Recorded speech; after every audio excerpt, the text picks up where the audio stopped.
మరోవైపు తీసుకుంటే మీరు కర్నూలు జిల్లా రాజకీయాల్లో దాదాపు 2 దశాబ్దాల పాటు ఒక వెలుగు వెలిగారు.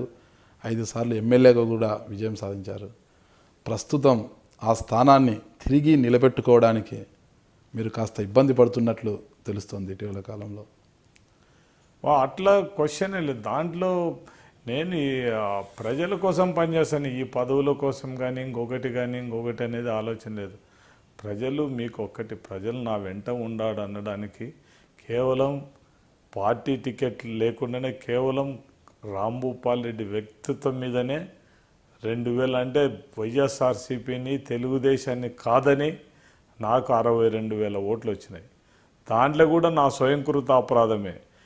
నేను గట్టిగా మాట్లాడలే అంటే ఒకటి, రెండో ఓటు ఈ మాకు వచ్చిన ఓట్లు రెండో ఓటు ఎవరికి ఇవ్వాలనేది ఆలోచనలో నా దగ్గర వాళ్ళు కానీ వీళ్ళు కానీ రెండో ఓటు ఎస్పీ రెడ్డికి వేయమని వీళ్ళందరూ మన కార్యకర్తలు వీళ్ళందరూ కూడా నాయకులు చెప్పడంతోనే నేను ఓడిపోవడానికి ఓటమికి నాంది అయిపోయినట్టు. అంటే స్వయంకృత అపరాధం. నేను అదే ఎంపీ కూడా ఆటో పెట్టేసి ఎమ్మెల్యేగా ఆటో మీద 2 జాల మీద పోటీ చేసింటే నాకు వచ్చిన ఓట్లన్నీ మొత్తం అన్నీ వచ్చేసింది. ఎందుకు ఇప్పుడు ఏనుగు ఓట్లు ఎంపీగా మాకు పడాల్సిన ఓట్లు ఎంపీగా ఏనుగు గుర్తు పడినాయి. ఇక్కడ ఎస్పీ రెడ్డికి ఇవ్వాల్సిన ఓట్లు ఎమ్మెల్యేకు అయినా దాంతోనే ఓటమి కారణమైపోయింది. అంతే. మీరు చూస్తే ఇక్కడ స్వతంత్ర అభ్యర్థిగా పోటీ చేశారు. అక్కడ ఎస్పీ రెడ్డి వైసీపీ నుంచి కదా బరిలోకి దిగింది. అంటే మీరు ఆయన ఎందుకు సపోర్ట్ చేశారు, రెండో ఓటు అతనికి వేయండి అనేసి? అంటే రెండో ఓటు ప్రజల ఉద్దేశం, రెండో ఓటు ఎవరికి ఇవ్వాలనేది ఎవరికి అర్థం కావడం లేదు. నేను కూడా ఎక్కడ కూడా ఎస్పీ రెడ్డికి డైరెక్ట్గా మనం సపోర్ట్ చేస్తున్నామని చెప్పడం లేదు.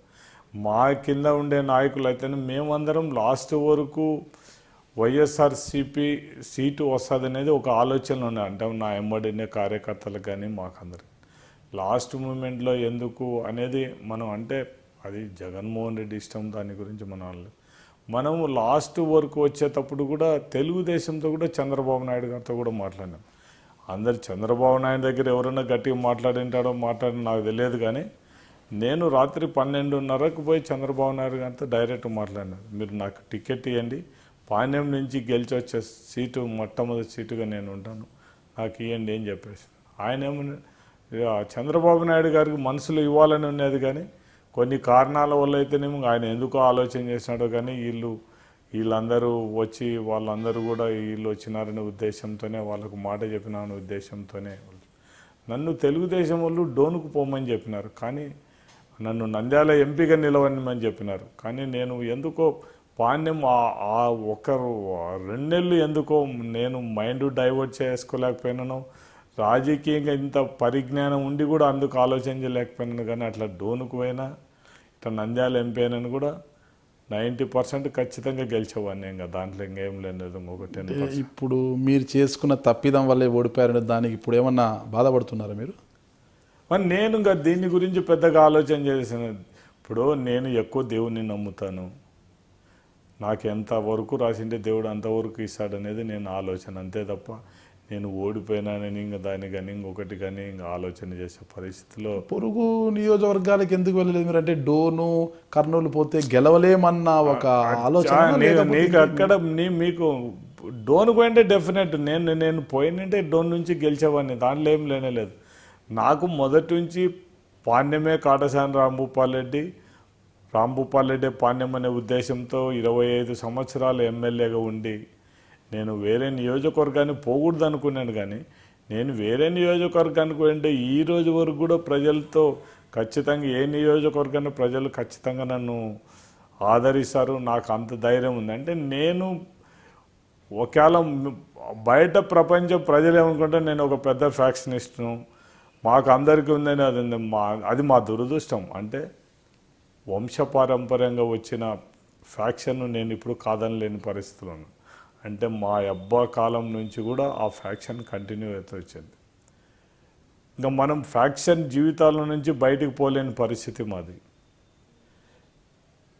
ఆ ఉద్దేశంతోనే అందరూ ఉద్దేశం అనుకున్నారు. కానీ 2004లో రాజశేఖర రెడ్డి, నేను 4వ ఎమ్మెల్యే అయిన తర్వాత, రాజశేఖర రెడ్డి ముఖ్యమంత్రి అయిన తర్వాత, అంతకుముందు మేము ఓడిపోయినప్పుడు కూడా బిజ్జం పార్సారథి రెడ్డి నేను కాంప్రమైజ్ అవుతానని అప్పుడు ఆ భూమా నాగిరెడ్డి ఆ శాంతి యాత్ర అవన్నీ చేసినప్పుడు ఆయన పేపర్ స్టేట్మెంట్ ఇచ్చినాడు, నాకు ఎవరైనా రాజు చేసేపట్టయితే నేను రాజు చేస్తాను. నేను ఆ రోజు ఆంధ్రజ్యోతి పేపర్లో ఇచ్చిన నుంచి ఆంధ్రజ్యోతి విలేకరి టౌన్ రిపోర్టర్ మొత్తం ఇన్ఛార్జి అతను వచ్చి నాతో మాట్లాడిన తర్వాత మీరు పార్థసారథి రెడ్డి ఇట్లా రాజేంద్ర అంటే మాకేమో అభ్యంతరం లేదు, మనస్ఫూర్తిగా రాజు అయితే మేము ఎప్పుడు వద్దనే ప్రసక్తి లేదని చెప్పి మళ్ళీ నేను 4వ సారి ఎమ్మెల్యే గెలిచిన తర్వాత అదే వాళ్ళు నంద్యాలలో కౌంటింగ్లోండి బయటికి వచ్చిన తర్వాత ఒకటి అడిగినారు, మీరు ఆ రోజు మాజీ ఎమ్మెల్యేగా ఉండి మీరు కాంప్రమైజ్ అవుతామని చెప్పినారు, ఇప్పుడు మీరు ఎమ్మెల్యే అయినారు, మీ పార్టీ అధికారంలో ఉంది, మీరు కాంప్రమైజ్ అవుతారా కారని అంటే లేదు, అట్లెట్లయితుంది, ఆ రోజు పేపర్ ముందర ప్రజల ముందర ఒప్పుకునేమో దానికి కట్టుబడి ఉండాల్సిందే, ఖచ్చితంగా రాజు కావడానికి ఏమో అభ్యంతరం లేదని చెప్పినాం. రాజశేఖర రెడ్డి గారు మాట్లాడిన తర్వాత ఈ బిజ్జం పార్థసారథి రెడ్డి కూడా నేను వద్దు ఈ లైఫ్ మనకు ఎవరికి వద్దంటే మేము కూడా మంచిదనే ఉద్దేశంతోనే మొత్తం ఫ్యాక్షన్ టోటల్గా కాంప్రమైజ్. 2009 నుంచి 2014 వరకు మీరు దాదాపు ముగ్గురు సీఎంలను చూశారు. అంటే మీ మనసులో అంటే తీసుకుంటే ఈ ముగ్గురు సీఎంలో ఎవరు మీకు బెస్ట్ సీఎంగా అనిపించారు అప్పట్లో? అంటే ఒక విధంగా ఇప్పుడు ఈ ముగ్గురు సీఎంలు కూడా నా విషయంలో మాత్రం ఎప్పుడు కూడా వాళ్ళు పార్షాలిటీ చూపించలేదు.